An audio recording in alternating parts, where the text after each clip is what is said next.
Next हमें जो theorem देखना है that is perpendicular axis theorem. अब वो कब काम में आएगा, देखो जैसे अब ये डिस्क थी, ये उसका हमने जो इनिशियली सेंटर ऑफ मास निकाला, तो कहाँ से निकाला, पहले जो मोमेंट ऑफ इनर्शिया निकाला वो सेंटर ऑफ मास से निकाला। फिर मैंने क्या बोला, अगर ये एक्सिस के अबाउट ये रोटेट कर रहा होता तब इसका मोमेंट ऑफ इनर्शिया क्या होता, तो उसके लिए हमारे पास एक तरीका है निकालने का, ठीक है। लेकिन अगर ये एक्सिस से मुझे निकालने बोलता तब, ठीक है, अब तो ये पैरेलल नहीं है, तो अब क्या करूं, तो अब मुझे कोई दूसरा थ्योरम यूज करना पड़ेगा। अब ऐसी एक्सिस से मुझे निकालना है मोमेंट ऑफ इनर्शिया जो मेरे सेंट्रल एक्सिस के क्या है, उस एक्सिस के पैरेलल है, जो COM से पास नहीं कर रही। 56 9/6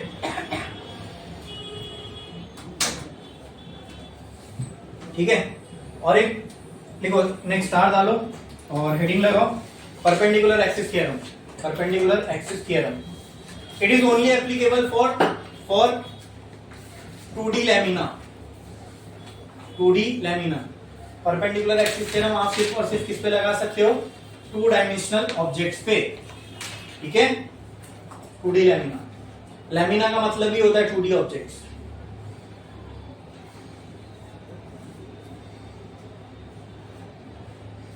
लिखा आपने? नेक्स्ट लिखो, if we have to find the moment of inertia, if we have to find the moment of inertia about an axis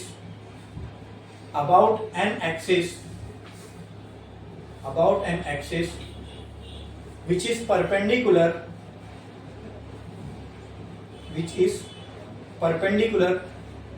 to the axis passing through COM, is perpendicular to the axis passing through COM,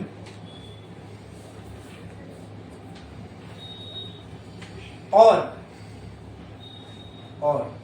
perpendicular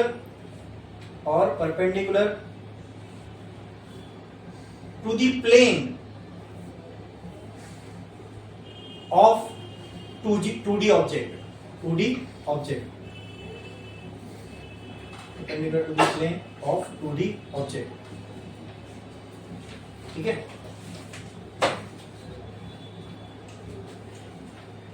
Then we use perpendicular axis theorem,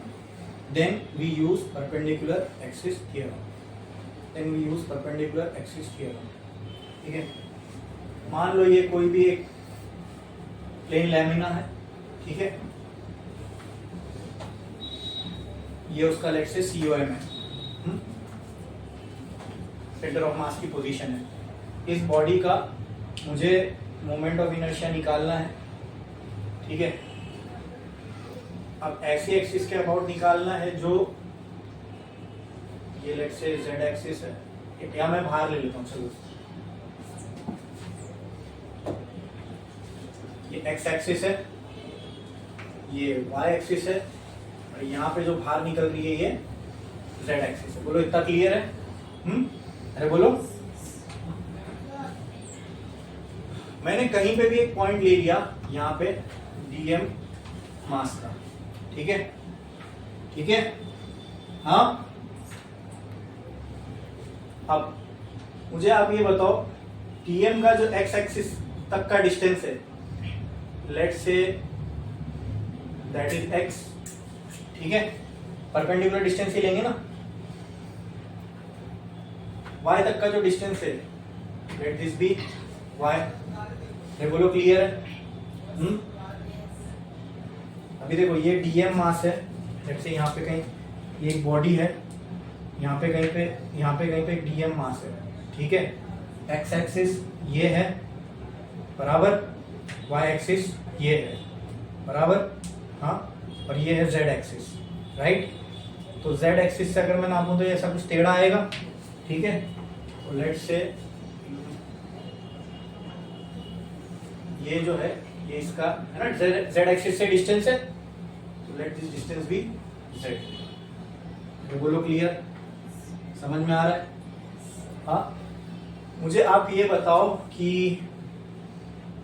ये hypotenuse जैसा लग रहा है Z axis वाला distance? हाँ, ये अगर मैं ट्रायंगल बाहर निकाल लूं, ये y है, ये x है और ये z है। यहां से मैं बोल सकता हूँ ना z square is equal to x square plus Y square, right? अब एक एक करके देखते हैं, चलो।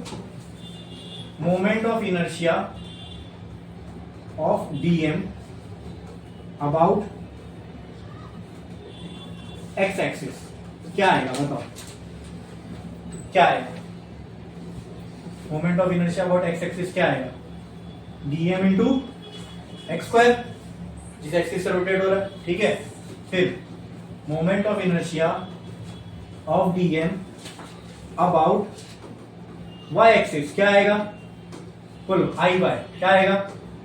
dm into y square. बोलो क्लियर है?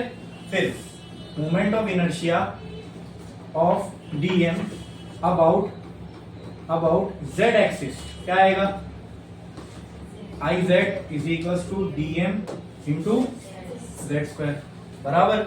लेकिन क्या मैं इसको ऐसा लिख सकता हूं, dm into x square plus Y square, क्योंकि जेड स्क्वायर बराबर है X square plus Y square के। Can I also write I Z is equal to dm X square plus dm Y square, बराबर। जरा इक्वेशन 1 और 2 में देखो, ये इसको दे दो इक्वेशन 1, इसको दे दो इक्वेशन 2। तो कहना है से फ्रॉम 1 एंड 2 आई जेड बराबर होगा आई एक्स प्लस आई वाई। देखो आई एक्स और आई वाई, ठीक है। इसका मतलब क्या? सुनो सुनो सुनो सुनो ध्यान से, ये एक्स एक्सिस है, ये वाई एक्सिस है, ये जेड एक्सिस है, ठीक है। या मैंने इस लैमिना को ऐसा पकड़ा, ठीक है।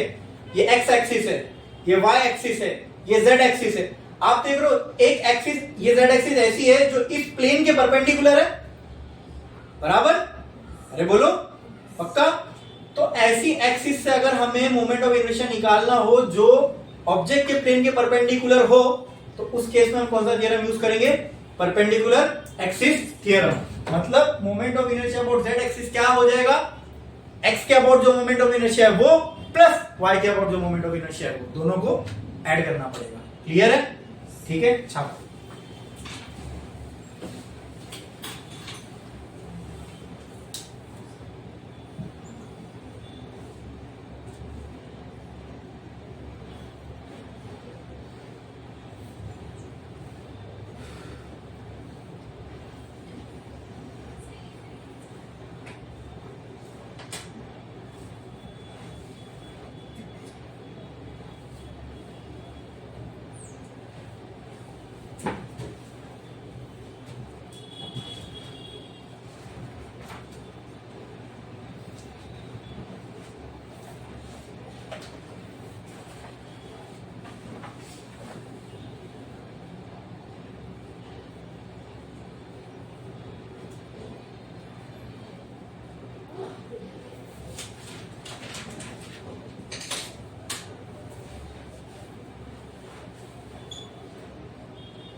ओके लिख के नेक्स्ट हेडिंग डालो text book method of parallel axis theorem.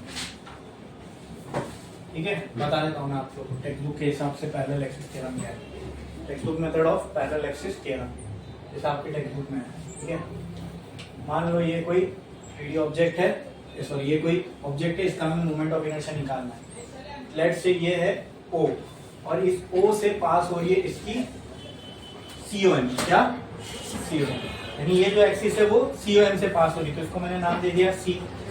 ठीक है, ठीक है, यहाँ पे एक और एक्सिस है जो इस एक्सिस से पैरेलल है।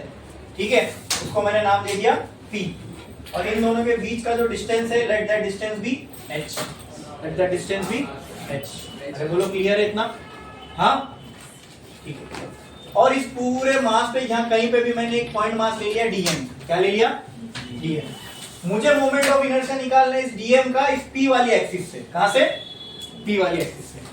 क्या ये डिस्टेंस है DM और P का? अरे बोलो, क्या ये डिस्टेंस होगा DM और O का? हाँ ठीक है, तो इसको मैंने नाम दे दिया A, इसको मैंने नाम दे दिया B। अब मैं इसको एक्सटेंड कर रहा हूं यहां से और इसको एक्सटेंड कर रहा हूं यहां पे, इसको पॉइंट दे दिया मैंने C। क्या ये 90 डिग्री है? अरे बोलो, कोई डाउट इसमें? अच्छा ठीक है, और इसको भी कुछ नाम दे दो, ये O है, ये B है, ये C है, इसको मैं D दे देता हूं। ठीक है, हाँ अब मुझे बताओ moment of inertia of DM about P axis क्या होगा? Moment of inertia about P क्या होगा? P एक्सिस ये है, तो DM multiply by P axis तक का डिस्टेंस करोगे, DM multiply by P axis तक का डिस्टेंस क्या है? अरे बोलो, ये D और ये A, तो क्या हो जाएगा ये DA स्क्वायर। क्लियर? क्लियर? ठीक है, अब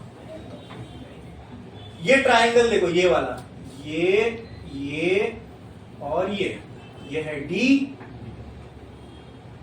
ये है A, ये है B और ये है C, बराबर, और ये है 90 डिग्री। ठीक है, तो क्या मैं बोल सकता हूं AD स्क्वायर बराबर होगा AC square plus DC square के, कि नहीं? बोलो, AC square plus DC square बराबर, ये एक चीज मिल गई। दूसरा, ये AC को देखो, क्या AC बराबर है AB प्लस BC के?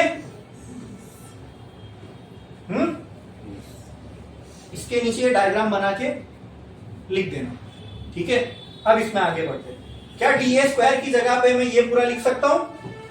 बोलो, तो कहना है write IP is equal to DM into AC plus DC, AC square plus DC square. अरे बोलो, ये लिख सकता हूं क्या? देखो, DA स्क्वायर की जगह AC square plus DC square लिख सकता हूं। ठीक है, तो कहना है write IP is equal to DM, या फिर मैं इसको यहीं पे इंटीग्रेट कर दूं, DM into AC square plus DM into DC square. ठीक है, IP can also be written as DM। AC को क्या लिख सकता हूं मैं? AB plus BC। Can I write this as AB plus BC the whole square plus DM into DC square. ठीक है, क्या ये DM DC, ये है ना DC। चलो, can I write this as IP is equal to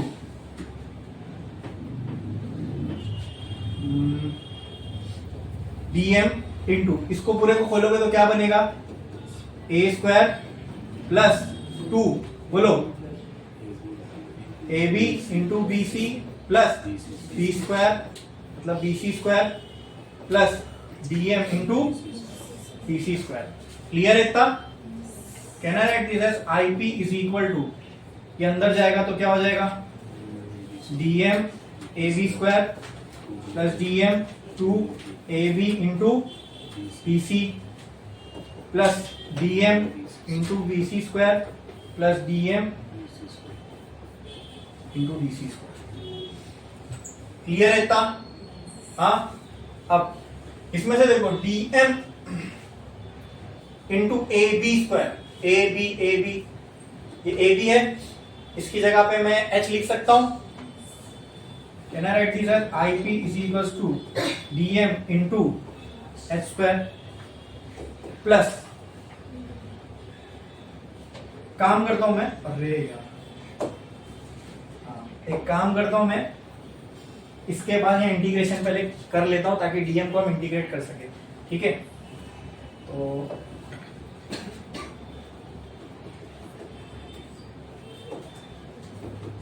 IP can be written as integration dm ab square plus integration dm to ab into bc plus integration dm bc square plus integration dm bc square। इतना लिख लो पहले, लिख लो जल्दी।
लिख के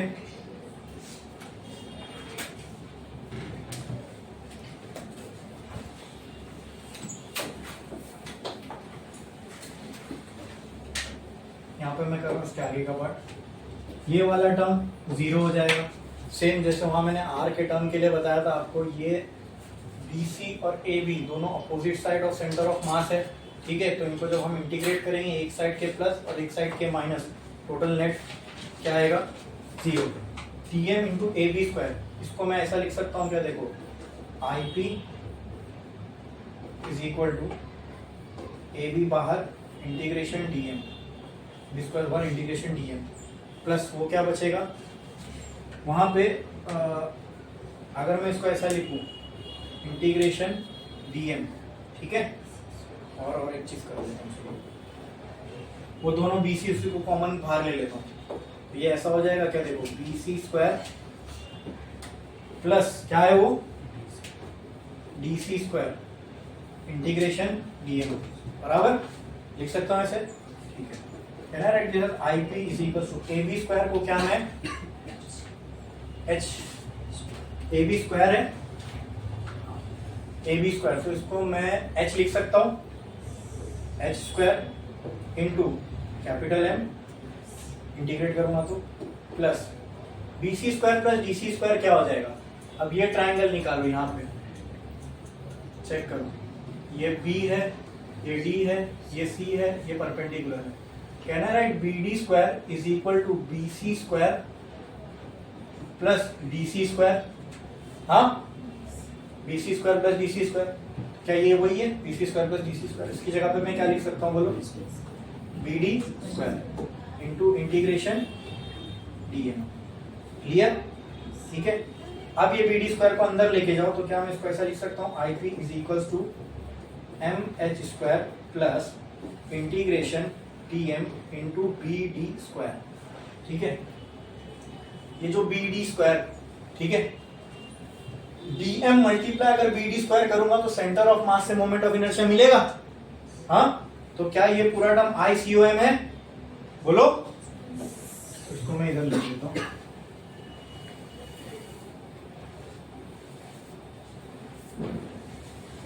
can I write this term as IP is equals to mh square plus ICOM, हाँ IP ऐसा लिखा जा सकता है ICOM plus m into H square, और h यहाँ पे क्या है पैरेलल वाली एक्सिस और COM वाली एक्सिस के बीच का डिस्टेंस, ठीक है। देख लो आगे का,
हो गया लिख के।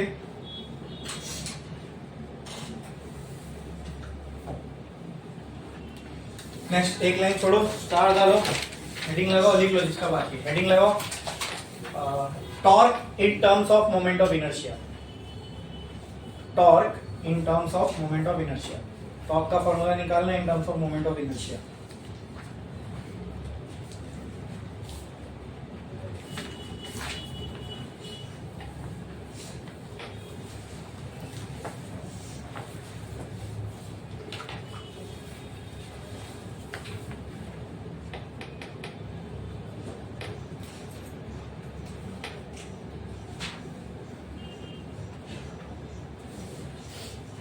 हो गया सबका लिख के।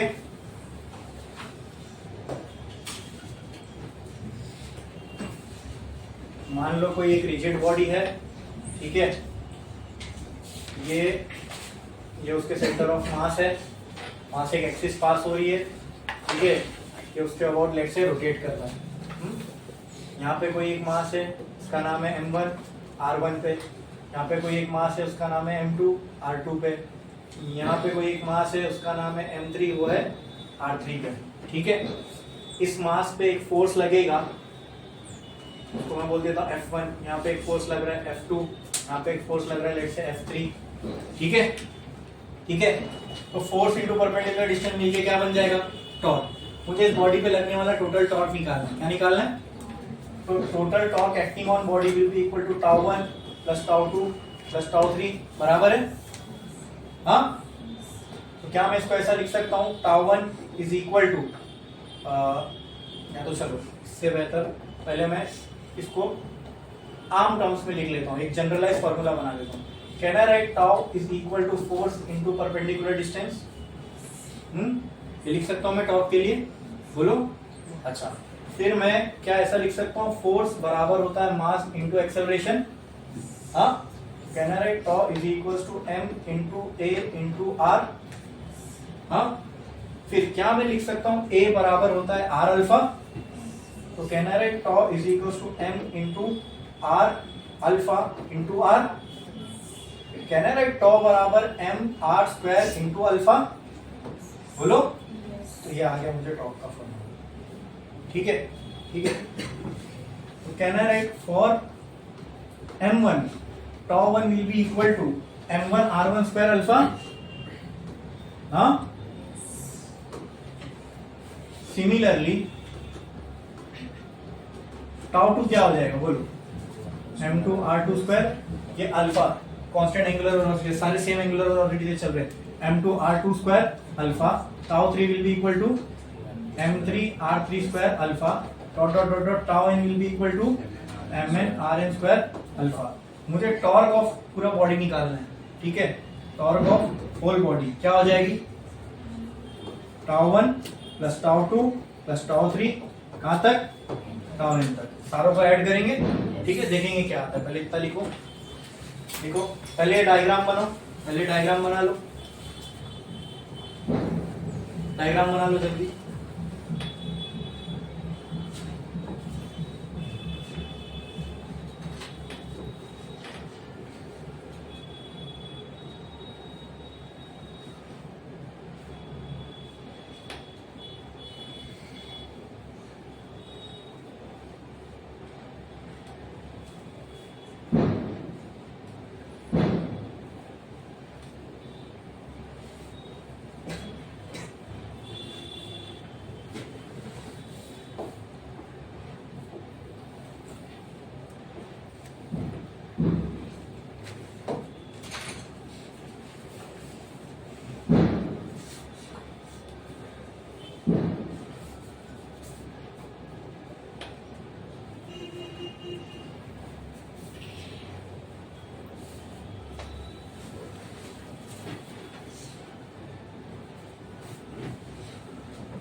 बढ़े आगे। हो गया लिख के करो जल्दी।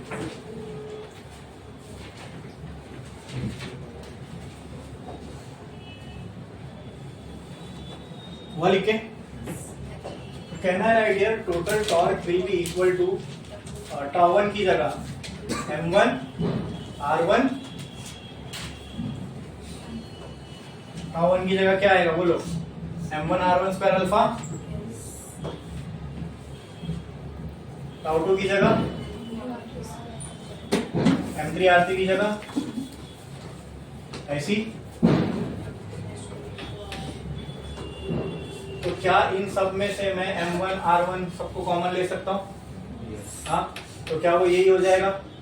इन सब में से अल्फा को अगर मैं कॉमन लूं, चलो अल्फा कॉमन ले लिया तो अंदर क्या बचता है, m1 r1 square plus m2 r2 square plus m3 r3 square mn rn square.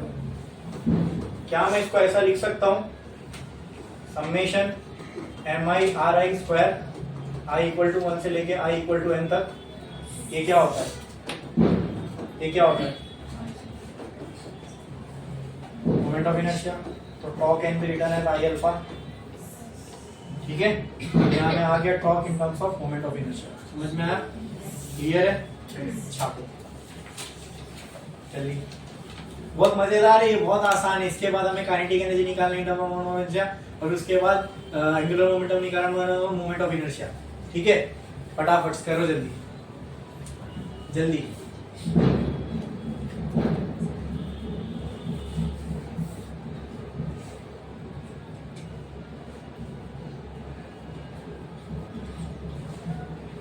Boards में आप लोग को एक अच्छा है, आपको ज्यादा दिमाग नहीं लगाना है। जो जो डेरिवेशन है ना, खाली आपको अगर आएगा कि ये डिराइव करो तो आपको ऐसी है सेम टू सेम उतार के आना है। ठीक है, एंट्रेंस में इसके ऊपर अच्छे अच्छे क्वेश्चंस आते हैं तो वहाँ अपना दिमाग खराब हो जाता है सॉल्व करने में।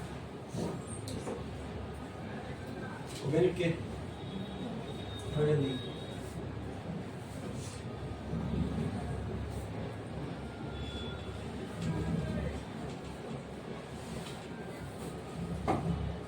हो गया।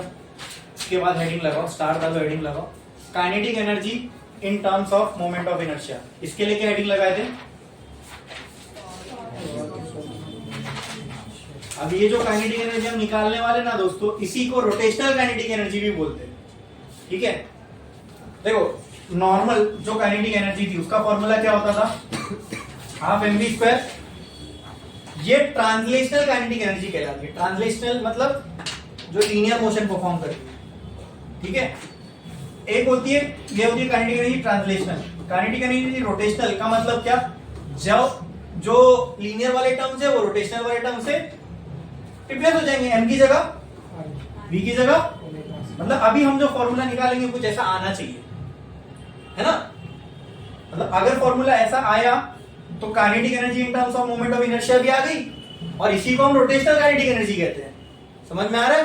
ठीक है, तो चलो स्टार्ट करते हैं। वही मैंने पहले एक रिजिड बॉडी लिया, उसमें एक पॉइंट है वो सेंटर ऑफ मास है, वहां से एक एक्सिस पास हो रही है और ये पूरी बॉडी रोटेट हो रही है ओमेगा वेलोसिटी से। ठीक है, यहाँ कहीं पे मैंने एक मास लिया जो था m1, इसका डिस्टेंस था r1 और इसकी वेलोसिटी थी v1। हाँ, यहाँ पे मैंने कोई मास लिया, ये मास था m2, इसका डिस्टेंस था एक्सिस से r2 और इसकी वेलोसिटी थी v2। यहाँ मैंने कोई मास लिया, इसका मास था m3, इसका डिस्टेंस है r3 और इसकी वेलोसिटी थी v3। अरे बोलो, ऐसी कोई मास होगा जो होगा mn, उसका एक्सिस से डिस्टेंस होगा rn और इसकी वेलोसिटी होगी vn। समझे?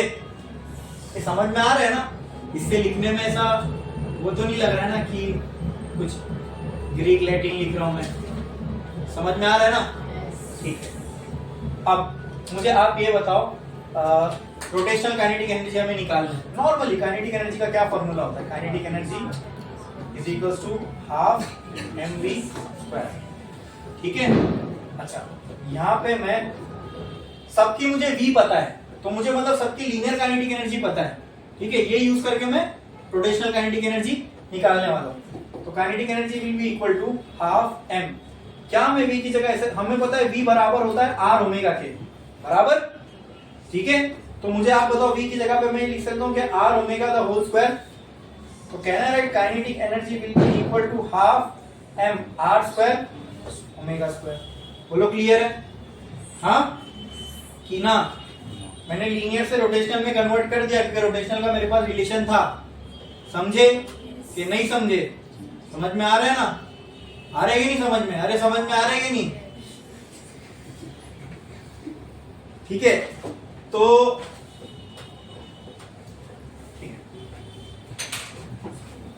Kinetic energy of mass m1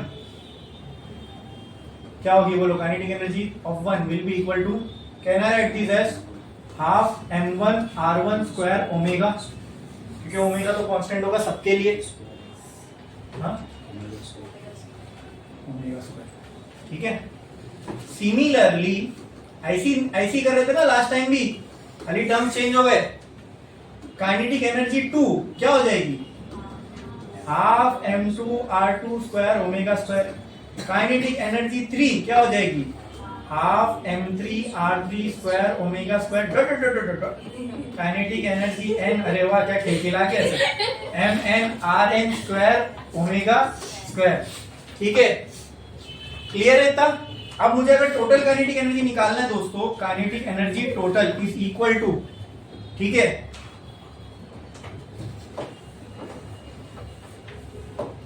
kinetic energy total is equal to क्या आएगा? Kinetic energy 1 plus kinetic energy 2 plus kinetic energy 3 kinetic energy n की। क्लियर है? तो बोलो काइनेटिक एनर्जी टोटल क्या आ जाएगा? काइनेटिक एनर्जी 1 क्या है?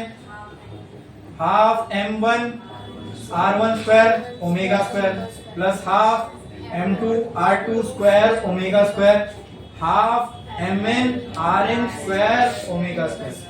ठीक है, अब इन सब में से क्या कॉमन निकल सकता है? ओमेगा स्क्वायर और हाफ। तो कहना है kinetic energy total is equal to half omega square common, bracket में क्या बचेगा? m1 r1 square plus m2 r2 square mn rn square. ठीक है, कहना है kinetic energy total is equal to half omega square. Bracket में मैं ऐसा लिख सकता हूं क्या? ये हो गया summation mi ri square, i की वैल्यू 1 से लेके i की वैल्यू n तक। ये पूरा टर्म क्या कहलाता है? Moment of inertia. कहना है half omega square into I. कहना है kinetic energy will be equal to half I omega square. ये निकालना था। समझ में आया? कोई डाउट है इसमें किसी को? छाप लो। इसके बाद सेम करना है angular momentum in terms of moment of inertia. छाप लो, छापो छापो छापो।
हो गया लिख के?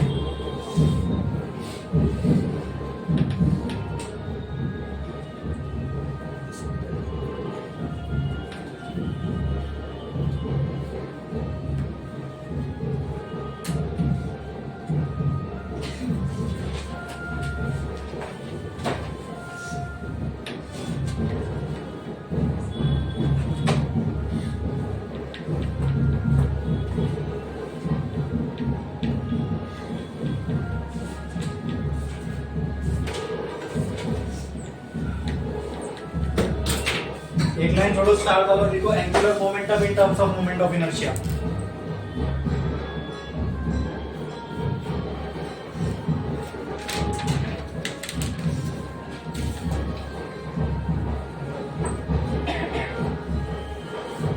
ठीक है, ये हो गया। मेरे को आप ये बताओ लीनियर मोमेंटम क्या होता है? P is equal to m into we.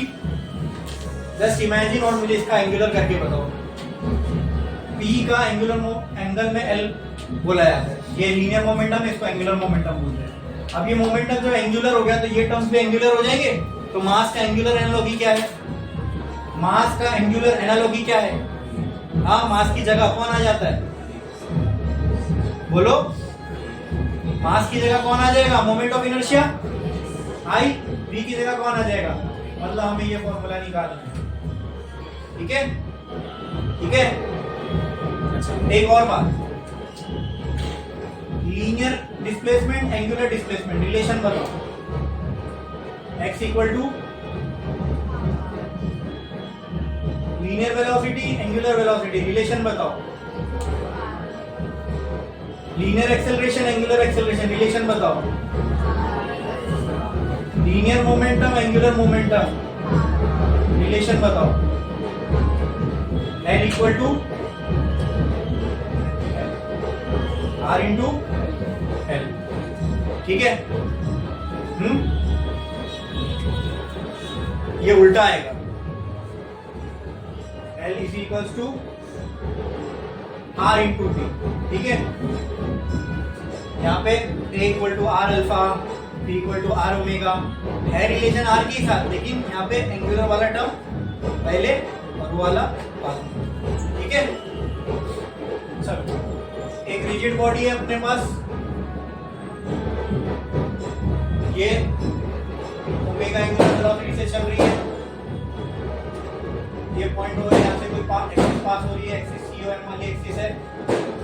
यहाँ कोई मास है, इसका नाम है m1, डिस्टेंस इसका सेंटर से r1, ये यहाँ वेलोसिटी से चल रहा है v का। ठीक है, यहाँ कोई मास है m2, इसका सेंटर से डिस्टेंस है r2, ये v2 वेलोसिटी से चल रहा है। ठीक है, क्या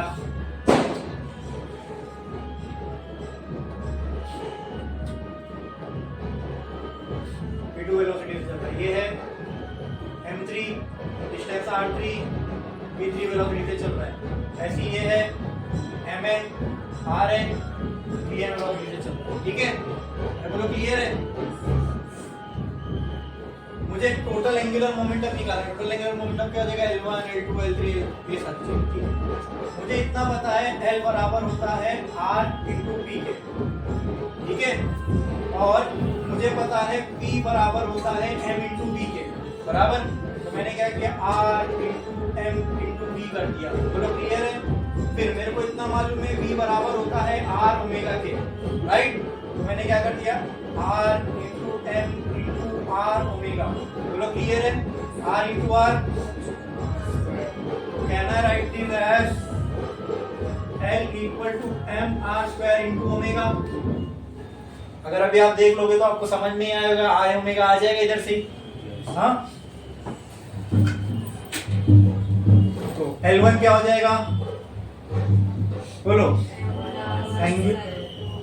angular momentum.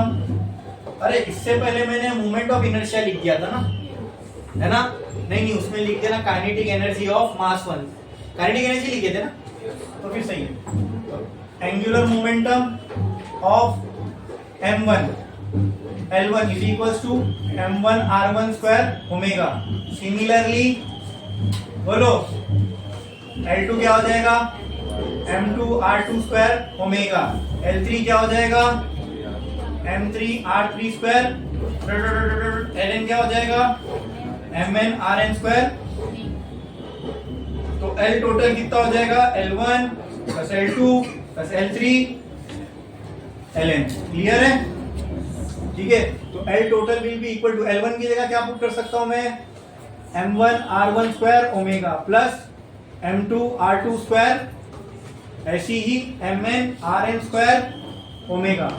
L total will be equal to omega common, अंदर क्या बचा mnr1 square plus m2r2 square mnrn square. तो L टोटल कितना आ जाएगा ओमेगा, क्या मैं इसको ऐसा लिख सकता हूं summation mi ri square, i की वैल्यू 1 से लेके i की वैल्यू n तक। ये पूरा टर्म क्या होता है बोलो मोमेंट ऑफ इनर्शिया। तो L equal to I omega आ गया, यही निकालना था, आ गया। ठीक है, angular momentum in terms of moment of inertia. Clear है? समझ में आया?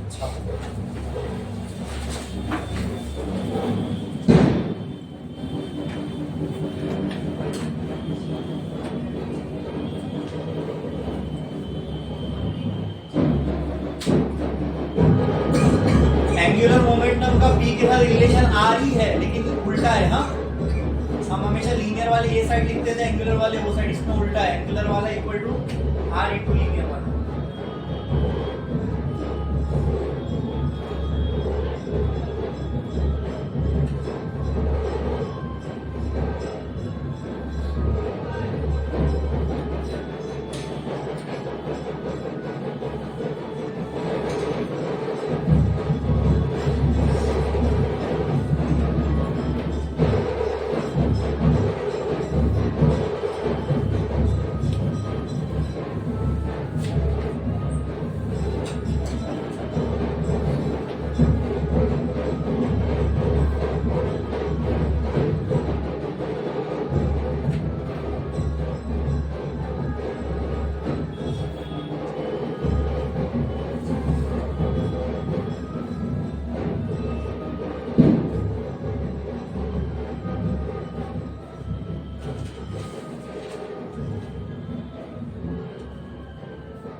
ओके, लिख के एक लाइन छोड़ो, स्टार डालो, हेडिंग लगाओ,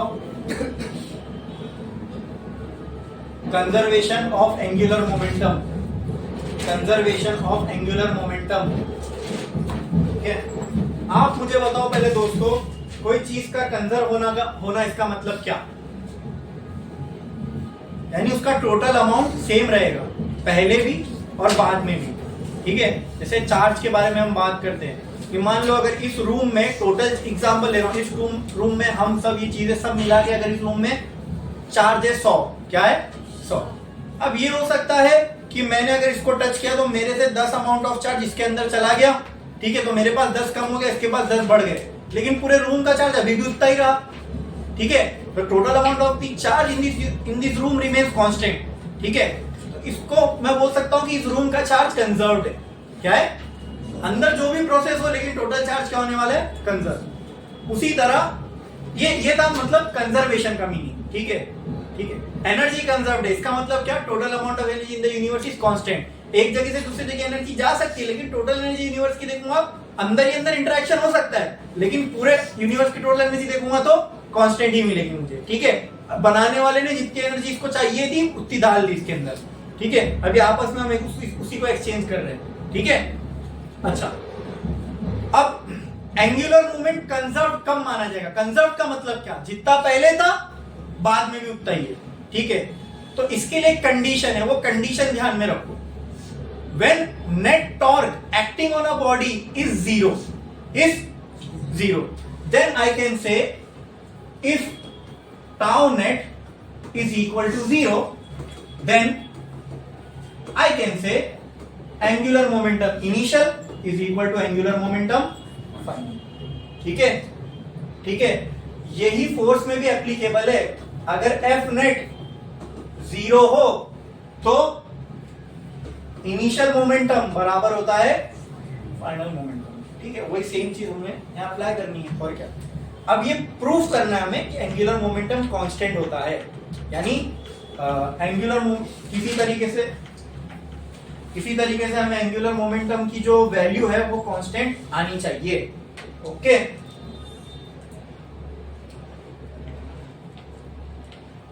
और वो हम देखेंगे अगले लेक्चर में। आज के लिए बस इतना ही।